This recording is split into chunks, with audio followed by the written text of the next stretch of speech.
Merci, bonjour à tous. Donc oui, je vais vous présenter un travail aujourd'hui réalisé à partir de différentes typologies et qui nous a permis d'identifier des points de convergence entre des profils d'éleveurs et des profils de consommateurs. Donc ce travail a été mené au sein de l'IFIP et en partenariat avec le LIT Ouesterel.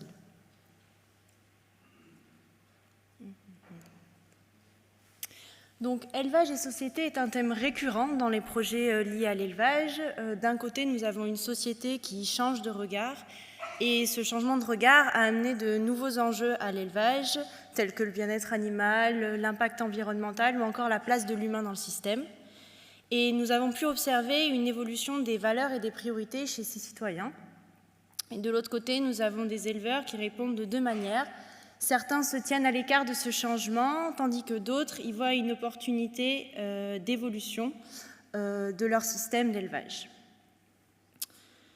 Cette thématique d'élevage versus société, donc face à cette dissonance, plusieurs projets menés entre 2007 et 2024 ont porté des études sociologiques sur le comportement et les attitudes des éleveurs et des citoyens. Et ces projets ont pu créer des typologies d'éleveurs et de citoyens sur des problématiques telles que les motivations au changement, la perception du métier d'éleveur, la relation éleveur-animal et du côté citoyen, la perception de la controverse en élevage et les motivations d'achat et la segmentation de produits dits bien-être animal compatibles pour les consommateurs. Face à cette panoplie de typologies, nous nous sommes donc posé une question: de quelle manière les éleveurs et les citoyens consommateurs se rejoignent sur la perception du changement en élevage? Et cette grande question amène trois sous-questions. Déjà, quelle est la perception du changement par les éleveurs? Quelle est la perception du changement par les consommateurs? Et ensuite, quelle coïncidence existe entre ces deux populations? Pour répondre à ces questions, nous avons utilisé une méthodologie en deux étapes. Tout d'abord, nous avons croisé les typologies entre elles, donc les typologies éleveurs ensemble, les typologies consommateurs ensemble. Ils ont été croisés profil par profil sur la base des enjeux de l'élevage. Et ensuite, en deuxième étape, nous avons rapproché ces nouveaux profils d'éleveurs et ces nouveaux profils de consommateurs sur la base de leur posture vis-à-vis du bien-être animal et du bien-être de l'éleveur, ainsi que leur manière de percevoir le changement. Et le discours et la pratique des consommateurs ont été séparés pour être mieux positionnés sur la typologie finale. Donc, par manque de temps, je vais juste vous présenter la deuxième étape avec les couples éleveurs-consommateurs. Donc, en plus des motivations au changement et de la préoccupation vis-à-vis du bien-être, donc bien-être animal ou bien-être de l'éleveur, trois autres facteurs de diversité nous ont permis d'identifier les couples éleveurs-consommateurs. Nous avons la cible de la communication, la dissonance cognitive, donc dissonance cognitive, c'est-à-dire est-ce que la pratique et le discours sont en concordance ou bien en dissonance, et enfin les actes d'achat. Donc commençons par le premier couple éleveur-consommateur. Donc il correspond à des éleveurs la technique au service du changement et des consommateurs l'élevage qui nourrit avec efficacité et respect. Ce sont les traditionnels. Donc ce couple est ancré dans une routine et dans une tradition, que ce soit dans leur système d'élevage ou bien dans leurs habitudes de consommation. Le bien-être de l'éleveur est central et l'élevage familial est perçu comme authentique et essentiel pour perpétuer un système d'élevage de qualité. Au niveau de leurs actes d'achat, ils valorisent du coup des marques historiques qui mettent en avant le savoir-faire des producteurs et les produits du terroir. Et au niveau de la communication, il y a peu d'échanges entre ces deux populations et elle se fait plutôt via le marketing et l'image de marque.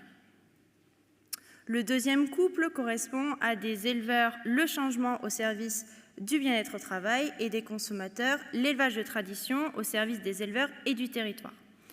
On les a appelés les éleveurs centrés. Donc la place du bien-être au travail des éleveurs y est centrale, qui investissent des innovations pour diminuer leur charge de travail et améliorer leur économie. Cependant, ils sont ancrés dans une routine et fonctionnent de manière isolée. Cette vision de l'élevage, elle se retrouve aussi dans leurs actes d'achat, puisqu'ils vont aller chercher des produits locaux, des marques historiques ou encore des produits qui valorisent le savoir-faire des producteurs avec des mentions telles que recettes traditionnelles ou produits du terroir. Au niveau de la communication entre ces deux populations, c'est comme le couple précédent, il y a peu d'échanges entre les éleveurs et les consommateurs et elle se fait plutôt via le marketing ou l'image de marque. Le troisième couple correspond à des éleveurs, l'intégration du bien-être animal dans l'évolution des filières et des consommateurs, l'élevage qui prend soin des animaux pour prendre soin de soi. Ce sont les animaux centrés. Donc la place du bien-être animal y est centrale, mais ils présentent des dissonances cognitives, que ce soit pour les éleveurs qui souhaitent mettre en place des pratiques plus en lien avec le bien-être animal, mais sont confrontés au coût que cela représente, et des consommateurs qui souhaitent consommer des produits animaux plus en lien avec un bon bien-être animal, mais l'offre qui est réduite. Ainsi, ils se reposent plutôt sur des produits axés sur la santé et la qualité, et ils apprécient l'amélioration continue des éleveurs sur leurs pratiques en matière de bien-être animal. Au niveau des actes d'achat, ils vont plutôt privilégier des produits premium qui vont répondre à leurs besoins de santé, mais présentent toujours des dissonances cognitives entre leurs pratiques de consommation et leur discours vis-à-vis du bien-être animal. Au niveau de la communication, il y a aussi peu d'échanges entre éleveurs et consommateurs, mais par contre, les consommateurs vont plus se tourner via des médias spécialisés pour aller chercher des informations spécifiques et les éleveurs vont plus privilégier leur filière pour communiquer avec le grand public. Le quatrième couple correspond à des éleveurs, les locomotives du changement, et des consommateurs, l'élevage de demain pour une santé et une alimentation au service de tous. Ce sont les testeurs innovateurs. Donc, ils ont un point commun, c'est qu'ils ont un fort intérêt pour le bien-être, que ce soit pour la santé animale ou humaine.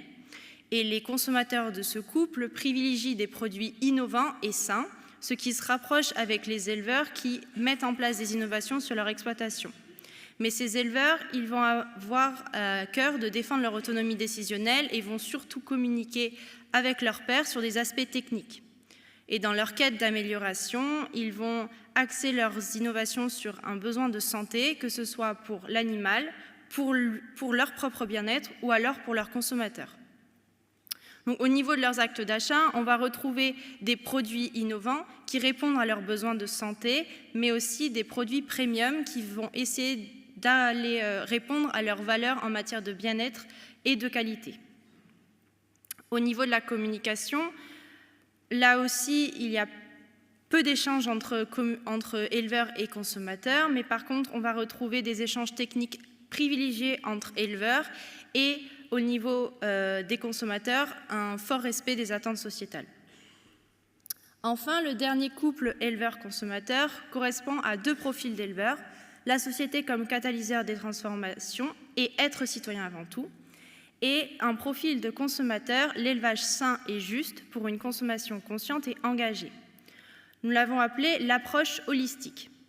Donc, les éleveurs de ce couple, guidés par des convictions personnelles, mettent en place des systèmes alliant bien-être animal, respect de l'environnement, mais aussi économie circulaire. Et les consommateurs les soutiennent, que ce soit par leur discours ou alors par leurs actes d'achat. Mais les alternatives végétales vont côtoyer les produits carnés chez ces consommateurs. Donc, au niveau des actes d'achat, on a un flexitarisme assumé par l'ensemble du couple, avec un côtoiement du coup des alternatives végétales avec les produits carnés, mais aussi un fort engagement sur les démarches éthiques et responsables vis-à-vis de l'élevage. Au niveau de la communication, elle est plutôt fluide et transparente entre ces deux populations, avec une forte interaction, notamment chez les consommateurs qui sont curieux et qui profitent de venir sur la ferme pour acheter leur achat et poser leurs questions sur les pratiques des éleveurs. Donc, nous obtenons une typologie finale qui ressemble donc à ceci, mais quid de l'utilisation, que ce soit pour les consommateurs ou pour les éleveurs. D'un point de vue consommateur, ces couples permettraient d'orienter le marché et d'affiner la segmentation des produits de l'élevage, mais ils permettraient aussi d'améliorer l'information sur la provenance des produits et la lisibilité de la segmentation en magasin. D'un côté éleveur, ils permettraient d'améliorer l'accompagnement au changement avec un choix adapté à chaque profil d'outils d'accompagnement et de renforcer la communication avec la société à l'aide de formations ou d'outils comme le focus group, les débats entre éleveurs-consommateurs, etc. Donc ce travail représente une grande porte ouverte vers des projets visant à mieux comprendre la relation entre consommateurs et éleveurs. Nous en avons retenu 4 points. Tout d'abord, la diversité des profils dépasse la simple opposition entre alternatives et conventionnelles et pour et contre l'élevage. Cette approche permet de co-construire des trajectoires communes entre évolution de l'élevage, attentes sociétales et consommateurs. Des focus group entre éleveurs et consommateurs pourraient aider à évaluer les attentes sociétales et à envisager l'élevage de demain. Et enfin, ces discussions pourraient aider à élaborer une nouvelle segmentation de l'offre et à mieux orienter l'accompagnement au changement. Je vous remercie pour votre attention et je tiens à remercier mes co-auteurs pour ce travail.